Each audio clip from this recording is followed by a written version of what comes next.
welcome back. The third installment of my Fastener video series. During my restoration of my 66 Triumph Spitfire, I tried to reuse old fasteners as much as possible. As long as they passed an inspection criteria, which I'll talk about here in a minute, and I didn't have some other reason to believe that they were compromised, I went ahead and I reused them. But as I'm sure most of you have run into with the experience with these old cars like this, some of these fasteners can be a real pain in the rear to get out. So what do? There's a lot of videos on the internet on how to do broken stud removal, broken bolt removal, all that kind of stuff. I'm not going to get into the tools and tricks to remove a fastener that's seized in place. I'm only going to cover the stuff that'll get you to that point, essentially, to determine whether you're going to be able to get it off or you're not going to be able to get it off without extreme means. So some of this stuff may sound pretty basic, pretty obvious. Stick with me. Seriously, once you get through all this stuff, it becomes second nature, but there may be some tips and tricks that you're not quite aware of. So the first thing you want to do is plan for success. You want to examine the fastener that you're removing. Clean out any dirt, rust, things like that that may prevent some easy withdrawal. Now obviously this is a piece of wood here. This is just a test to show you some examples. But if you look at this fastener, you can see that it's in pretty bad shape. There's all sorts of rust filling in and everything like that. That needs to get all cleaned out. You won't be able to turn the nut through that stuff probably, and you're going to end up seizing something. So again, clean it up. You would use a wire brush simply to just get the gunk and whatever else is on there. You also want to inspect around your bearing surfaces. If there's a washer in there, you want to clean between the head of the bolt and the washer as best as you can, and between the washer and the bearing surface as best as you can, in case there's any rust that are trying to hold that in. Then penetrating oil. So I've got a couple different brands of penetrating oil here. I got 3-in-1 and I've got WD-40, and I prefer the WD-40. That's what I used growing up. It's what I've always used. The 3-in-1, however, does work for me from time to time. All right, so once you're ready, apply the penetrating oil. Let it seep in a little bit. And if it's not going to hurt anything, you can apply the penetrating oil to both sides. Especially if you want to get the bearing surfaces cleaned up and penetrated. Another thing you can do, if it's not going to damage anything, is you want to tap lightly with a hammer on the fastener. And what that allows is it hopefully will kind of jam or shift the penetrating fluid down around in the threads and help it work it in a little bit. When you're ready to loosen it and you've let that sit in accordance with whatever the directions say on the package, you're going to put your bolt on there, and you want to be as 90 degrees as possible to the bolt. Now this wrench here is angled a little bit, but you want to be as 90-degree offset to the bolt as you can. If you've got a through bolt like this, you want to get a wrench on the other side. Once you get that, you can loosen up the bolt, or hopefully. If you're working with a nut and a bolt like this is right here, you want to turn the nut, not the bolt. Hold the bolt stationary and turn the nut. There's frictional forces going on there. You got to trust me a little bit, but you've got a better chance if you try to turn the nut on the bolt than to try to turn the bolt on the nut. All right, the next step is you want to make sure you've got the right tools. You're going to waste a lot more time and effort struggling, trying to get a stubborn fastener off with small, undersized hand tools than you will trying to bring some strength and use some leverage. Get a long hater breaker bar. All right, I have both a 1/2 inch and a 3/8 inch breaker bar. This is my 1/2 inch breaker bar. Maybe a little difficult if you can't get it in there, but a lot of times this thing has been able to get off fasteners that I was otherwise not able to get with just a regular old wrench, because you just don't have the leverage of it. If at all possible, you also want to use a 6-point socket or a 6-point wrench. Okay, you can see here 6 sides to that grab the nut. Here, this has got 12. These are convenient because they allow a much shorter increment of being able to give you a lot bigger options of where you can put your wrench, but they're much more likely to strip the nut or the bolt. One other thing I'll mention about tool selection, first and foremost, you prefer to use a ratchet and a socket to loosen the nut, holding the bolt head with a wrench. That would be your first choice, because you can apply proper counter torque and prevent you from it coming off the nut and potentially stripping out the head of the bolt. It's a lot easier to control with a ratchet. Second, you would want to use the box end. Again, 6-point if you can get it, but you'd want to use the box end of the wrench. Really, as a last resort, should you use the open end. Much easier to strip out the head of a bolt with an open end wrench. And this is really only going to be used is if you can't get something else in there and you got to use an open end wrench. That's really the only time that you should use it. Use a box end if at all possible. The other thing you want to do is make sure you're safe. When this bolt or nut lets go, where are you going to end up when you go flying because you've got a bunch of effort into it? I'll show you a picture of where I injured myself slightly. Same thing, trying to remove a rusty bolt on the rear suspension, and it let go, and my arm flew right into a corner of the car and gouged it pretty good. I still have a little bit of a scar from that. So look where your hand's going to end up. Look where your head's going to end up. If you can't make another way, wrap a towel around something. Wear a helmet if you have to. Just always make sure to kind of plan ahead that when this thing breaks free, that you are going to be safe. With that, you're ready to start. If you can't turn the fastener because of inaccessible rust, you don't want to keep turning it until it seizes. You're eventually going to lock that rust in and it's going to almost weld itself together.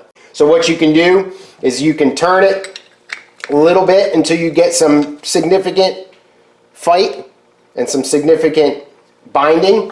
Take a little bit more WD-40 or whatever you're going to use. Spray it in there and again let it sit. That'll hopefully aid some of the rust that you just broke up a little bit and get back into where the rust that you exposed is. Apply the WD-40 liberally. Sometimes it takes, several hours. You spray that the night before you want to work on stuff. If you're still having trouble, you can turn the fastener back and forth a little bit and kind of help you work in. Just back and forth as much as you can helps work that chemical into the threads. Once the fastener starts to turn more freely, then you can start backing it out. You may want to use some WD-40 or some penetrating oil as you do that and just help you get it off. If the fastener is stuck, what you can also do is try to use an impact wrench. Now an impact wrench is obviously kind of a last resort here, but either a pneumatic or electrical impact wrench. And what the impact wrench will do is it gives it that shock, and that would tend to break some rust bonds and hopefully break it away. This, I would say, is essentially, like I said, your last resort. If you can't get it off with this, you've got to resort to some more extreme measures. So now once you've got the fastener off, now it's time to do an inspection to see if you're going to reuse it. If you're using a new fastener, you can also do these inspections, but probably not as critical. First thing you want to do is look for any material markings, especially if you're going to end up replacing it. If you remember, I covered these in a previous video. I'm not going to get into them again, but if you can identify markings, especially if you're going to replace the fastener, that can help you in the replacement. All right, next you want to check the head of the bolt itself for damage to see if any of these corners are rounded off. Any cracks or anything like that. Mainly you're checking to see if those corners are rounded off, because that's going to prevent you from possibly getting the fastener either in properly or back out at some future time. You also want to check the bearing surface underneath here, and you want to look and see the condition of that is. You're looking for any burrs or anything that can increase the friction. You also want to see right where the head of the bolt and the shaft of the bolt connect, and make sure that there's no cracks or anything like that in there. Any of these things, a rounded head bolt, any cracks or excessive burrs that you can't clean off with a wire brush or even a light file, you want to get a new fastener. All right, surface rust, kind of like this, that would be fine. I would clean this guy up and I would reuse it. Even this guy that I showed you, that was pretty bad, my guess is that can be cleaned up and reused. If you see pits, especially in the shaft of the bolt here, or anything that shows excessive corrosion, you can't guarantee this integrity of that bolt anymore. You want to get a new one. You can see there the bearing surface of that bolt is pretty nasty. I would clean all that rust up. Again, torque is a means to achieve the clamping force. The torque wrench doesn't know how much torque it needs to turn the nut and to overcome the friction.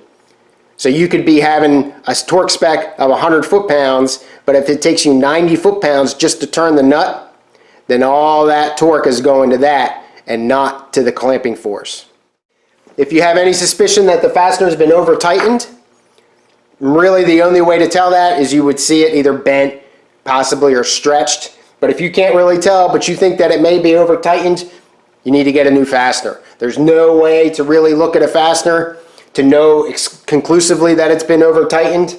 So if you suspect that it may have been, or it's a critical fastener and you just don't want to take that chance, get a new fastener. Another thing you want to do is check the threads for their quality.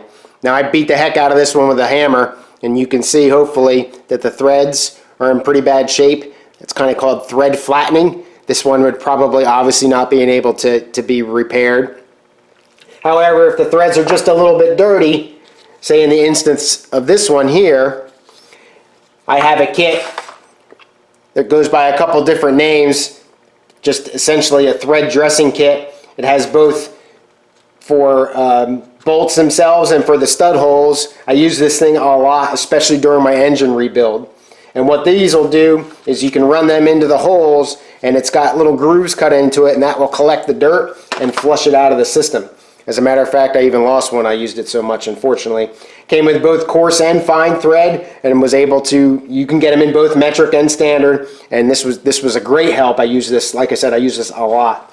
I'm going to show you how it works real quick. All right, so this is the cleaning die for this size bolt. So you put that down on there. You can use penetrating oil if you want to here. I will. Again, same reason, just makes it easier. One nice thing about these kits as compared to a tap and die set is these are relatively soft metal, so they will only tend to clean out the gunk in areas. They won't re-tap the stud hole or re-die the bolt on you if you happen to slightly get it cross-threaded. So these are a lot safer to use. So again, you put that on there. We'll just wind this guy down.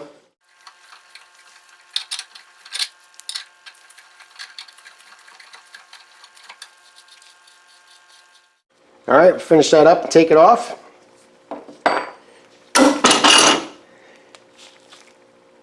Much better. Now I would still dress this with a wire brush most likely, or even a bunch grinder with a brass bristle brush, but this would probably be able to be reused. You can almost see right there, there's two shiny silver specks.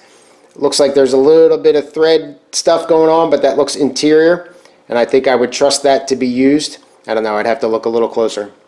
All right, the other thing you want to look at is if you have any self-locking nuts, like nylock nuts, you want to inspect those and the nylon. If you see this one, the nylon's coming out up from the top of the head of the nut, where this one is a lot more flush, if you can see that. I would not reuse this one because that nylon's obviously compromised, but if it's cracked or torn or missing, or the nut itself is cracked, you obviously wouldn't want to use those. But if it's just a regular nut, you're probably, again, getting all the rust and everything else out, again, looking for cracks and things like that, you're usually good to reuse a nut. Once you're sure and confident that everything is good, you want to take, again, just a plain nut, and you want to run it up the head of the bolt. Now this is the one that I just cleaned with the thread cleaner, and there's a little bit of friction in here still, so I would clean this again with penetrating oil again. But when you get to the point where everything's nice and clean, you should be able to run the nut all the way up and then all the way back out. You should be able to do that by hand. If you can't do that by hand, you got to dress the threads. Maybe you got a burr or a nick or something that you didn't see. One other mention about the nylock nuts. If it looks good physically, you still want to put it onto the bolt. So it'll start to thread just like a regular nut, and then you'll start to engage the nylon, and then you should not be able to turn the bolt at that point. Now there is specs depending on how big this nylock nut is and everything, and how much torque it should take to actually turn the nut. If you can find tables out there that'll give you that information, but a quick rough check is if you can continually turn this nut and run it all the way up past the nylon with your fingers, it's probably not going to be effective at keeping the fastener together, and I would get a new one. All right, so that may sound like a lot of stuff, but once you get the hang of it and you understand what you're really looking at, it all becomes second nature. It takes you 30 seconds to determine whether or not you're probably going to be able to reuse the fastener, and you carry on from there. In the next one, and this should be the last one, we'll finally talk about how we actually tighten the bolts down to achieve the proper torque and to ensure that they won't come loose. Thanks for watching. Cheers.